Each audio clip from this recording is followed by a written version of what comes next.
दोस्तों आप सभी का हमारे एस के स्मार्ट नॉलेज क्लासेस में स्वागत है। तो हम आज इस वीडियो में पाचन तंत्र के बारे में जानेंगे और ये जानेंगे कि भोजन का पाचन क्यों महत्वपूर्ण है। तो जैसा कि आप सभी को पता है, हमारा शरीर कोशिकाओं से मिलकर बना होता है और कोशिकाओं को जीवित रहने के लिए ऊर्जा की जरूरत होती है। और ये जो ऊर्जा है वो कहाँ से मिलती है? हमें भोजन से मिलती है। लेकिन जिस रूप में हम भोजन को ग्रहण करते हैं वो कोशिकाएं ग्रहण नहीं कर पाती हैं। तो भोजन के पाचन के अनुसार, भोजन के पाचन के द्वारा क्या किया जाता है? भोजन को एक सिंपल फॉर्म में तोड़ा जाता है, जिससे क्या होता है, हमारी कोशिकाएं जो होती है आसानी से उसको ग्रहण कर लेती है और वो ऊर्जा उनको प्राप्त हो जाती है और वो विभिन्न कार्य कर लेते हैं, जिससे हमारा शरीर जो होता है वो बिल्कुल अच्छी तरीके से काम करता है और हम स्वस्थ रहते हैं। तो अब हम जानते हैं कि हमारा जो शरीर है, शरीर में पाचन तंत्र किस तरह से काम करता है उनके बारे में। तो यहाँ पर देखिए कुछ भाग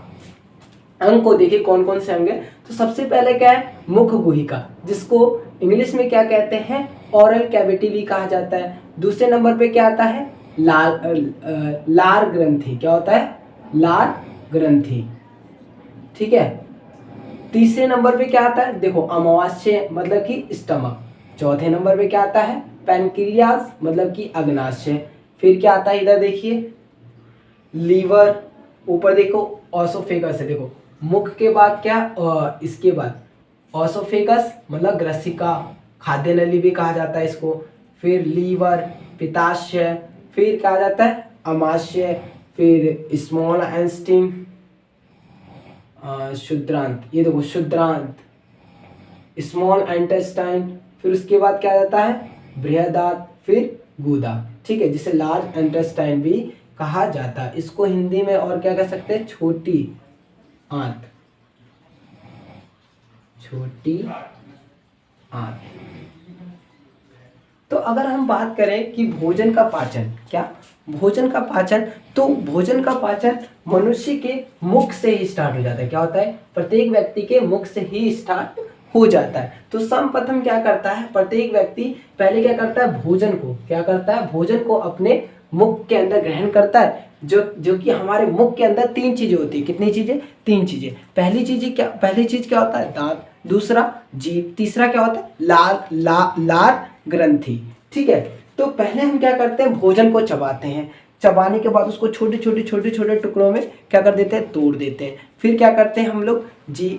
हमारी जो लार ग्रंथि जो होती है वो क्या करती है? लार मतलब कि उत्पन्न करती है, जिससे जो हमारा भोजन हो जाता है वो गीला और मुलायम हो जाता है। और जो जीभ का जो कार्य क्या होता है, वो उस भोजन को उलट पलट कर क्या करती है? मिलाती है। तो लार जो है वो कहीं ना कहीं बहुत मतलब कि भोजन को पचाने में बहुत अहम भूमिका निभाती है, क्योंकि जो लार से हमारा क्या हो जाता है कि जो भोजन जो होता है बहुत मुलायम हो जाता है। ठीक है। और क्या हो जाता है? लार होता है वो भोजन में उपस्थित स्टार्च को क्या कर देता है? वो क्या कर देता है? पाचन कर देता है। और लार की वजह से ही जो हमारा भोजन होता है वो हमारे खाद्य नली मतलब कि एसोफेगस में आसानी से वो नीचे की ओर आते हुए, ग्रहण करते हुए आमाशय में क्या हो जाता है? आ जाता है। ठीक है। ये जो हमारा ऑसोफेगस है मतलब खाद्य नली, ये क्या करता है? मतलब कि ये फैलने वाला होता है। ठीक है। ये जो मांसपेशी होती है यहाँ की, ये करती है, फैलती है और सिकुड़ती है, जिससे भोजन जो होता है वो आसानी से क्या हो जाता है? हमारे आमाशय में आ जाता है। अगर लार मतलब कि बनाना बंद कर दे तो हमारा जो भोजन हो जाएगा वो कैसा हो जाएगा? सूखा और रूखा। और जिससे क्या हो जाएगा? हम भोजन को निगलने में क्या होगी? बहुत तकलीफ होगी। यहाँ तक कि हमारी जो ऑसोफेगस है वो क्या कर सकता है? वो कटपीट भी हो सकती है। ठीक है। अब देखिए, अब हमारा भोजन जो है वो ऑसोफेगस से होते हुए कहाँ पर आ गया है? आमाशय में। कहाँ पर आ गया? आमाशय में।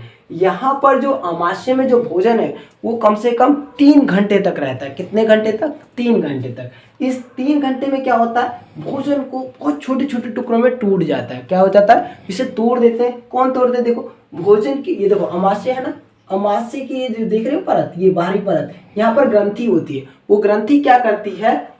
वो गैस्ट्रिक जूस, क्या होता है हमारा? गैस्ट्रिक जूस उत्पन्न करती है। उस गैस्ट्रिक जूस में देखो यहाँ पर क्या होता है? गैस्ट्रिक जूस उत्पन्न करती है। उस गैस्ट्रिक जूस में 3 चीजें पाई जाती है। कितनी चीजें पाई जाती है? 3। पहला कौन होता है? एसियन मतलब कि हाइड्रोलिक एसिड। दूसरा क्या होता है पेप्सिन मतलब एंजाइम, और तीसरा क्या होता है म्यूकस।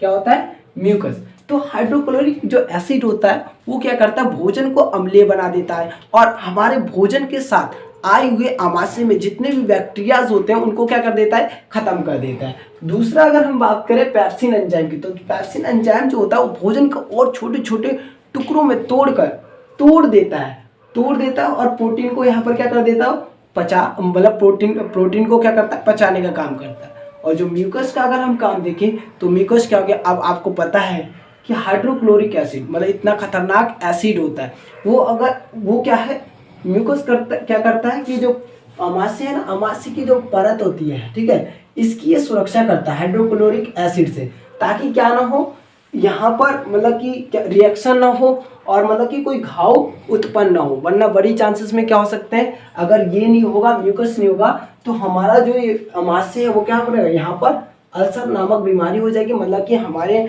पेट के अंदर घाव बनने की संभावना क्या हो जाती है बढ़ जाती है।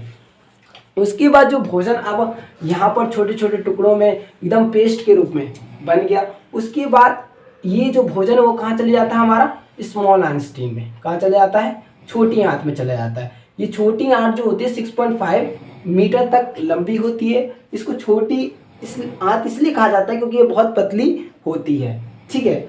इस यहाँ पर जब वो जाने से पहले क्या होता है हमारा जो अग्नाशय है मतलब कि हमारा जो पैनक्रियाज है वो क्या करता है कुछ पाचक एंजाइम छोड़ता है। क्या छोड़ता है कुछ पाचक एंजाइम। उन पाचक एंजाइम में से क्या क्या होता है एल्पिमेज, ट्रिपिसियस और तीसरा क्या होता है लाइपेज। तो जो एलिमेज जो होता है वो क्या करता है स्टार्च को पचाने का काम करता है। दूसरा क्या होता है प्रोटीन, ट्रिपिसियस जो होता है वो क्या करता है प्रोटीन को तोड़ता है। और तीसरा जो लाइपेज होता है वो जो वसा होती है ना, वसा वाली चीज़ों को उसको तोड़कर और सिंपल फॉर्म में, वो तो टूटा हुआ वसा तो ऊपर से ही टूटता हुआ पाचन होते हुए आता है, जो बच जाता है थोड़ी मात्रा में उनको और क्या कर देते हैं ये पचा देते हैं। जब ये जब इतना ये एंजाइम पाचक एंजाइम जब यहाँ पर छोड़ते हैं, यहाँ पर इसमें एंट्री होने से पहले स्मॉल आइंस्टीन के एंट्री मतलब कि जैसे ही एंटर करता भोजन वैसे ही एंजाइम छोड़ देते हैं। लेकिन स्मॉल आइंस्टीन क्या कहता है मतलब कि छोटी आंत क्या कहता है कि मैं ये अम्लीय जितने भी यहाँ से मतलब कि अमाशय से होते हुए जितने भी भोजन जो अम्लीय भोजन आ रहा है, ठीक है, उनको मैं अपने अंदर नहीं लूंगा या फिर उनको नहीं पचाऊंगा। तो फिर क्या करता है यहाँ पर ये देखो यहाँ पर पित्ताशय देख रहे हो गॉल ब्लैडर में क्या होता है एक पित्त होता है। वो पित्त क्या होता है बहुत ही कड़वा होता है और जो मतलब कि क्षारीय प्रकृति का होता है। तो वो क्या करता है इस यहीं से क्या करता है ये गॉल ब्लैडर जो है पित्ताशय वो क्या कर देता है यहाँ पर स्मॉल आइंस्टीन में यहीं पर क्या छोड़ देता हो क्षारीय पित्त छोड़ देता है। वो पित्त क्या कर देता उस अम्लीय भोजन को क्या कर देता है क्षारीय बना देता है। जिससे क्या होता है अब वो क्षारीय बन गया तो अब स्मॉल आइंस्टीन अब ये आने की अनुमति दे देता है। फिर स्मॉल आइंस्टीन में क्या हो जाता है वसा कार्बोहाइड्रेट संपूर्ण जो होता है संपूर्ण जो डाइजेशन जो होता है वो हमारे कहाँ होता है छोटी आंत में क्या हो जाता है पूर्ण रूप से हो जाता है, ठीक है। जैसे यहाँ पर कार्बोहाइड्रेट वसा और प्रोटीन पूरी तरीके से क्या हो जाता है पाचन हो जाता है। पाचन होने के बाद मतलब कि जो स्मॉल आइंस्टीन है वो पाचन तत्वों को पोषक तत्वों को ग्रहण कर लेता है, उसको ब्लड में मिलाकर उसको अन्य कोशिकाओं को क्या दे देता है भेज देता है। जिससे क्या होती है ब्लड के सहारे जो अन्य कोशिकाएं जो हमारी होती हैं वो ग्रहण कर लेती हैं। और जो अनडाइजेस्ट फूड होता है वो किस में चला जाता है वो हमारे लार्ज आइंस्टीन में चला जाता है। किसमें लार्ज आइंस्टीन में। और फिर वही लार्ज आइंस्टीन में बेहद आते हैं। लार्ज आइंस्टीन से होते हुए एनएस की ओर होते हुए ये क्या करते हैं हमारे वेस्ट मटेरियल यानी कि वो जो लैट्रिन के रूप में क्या होता है बाहर निकल जाता है। तो देखिए हमने अभी मानव के पाचन तंत्र को देखा समझा कि किस तरह जो होते हैं हमारे शरीर के अंदर किस तरीके से पाचन तंत्र काम करता है। और ये सारे जो ऑर्गन्स हैं ये सारे जो अंग है ये सारी चीज़ें ऑर्गन जो होती हैं वो काम करती हैं। तो अगर आपको हमारी वीडियो अच्छी लगी हो तो कृपया लाइक एंड सब्सक्राइब जरूर कीजिए। धन्यवाद।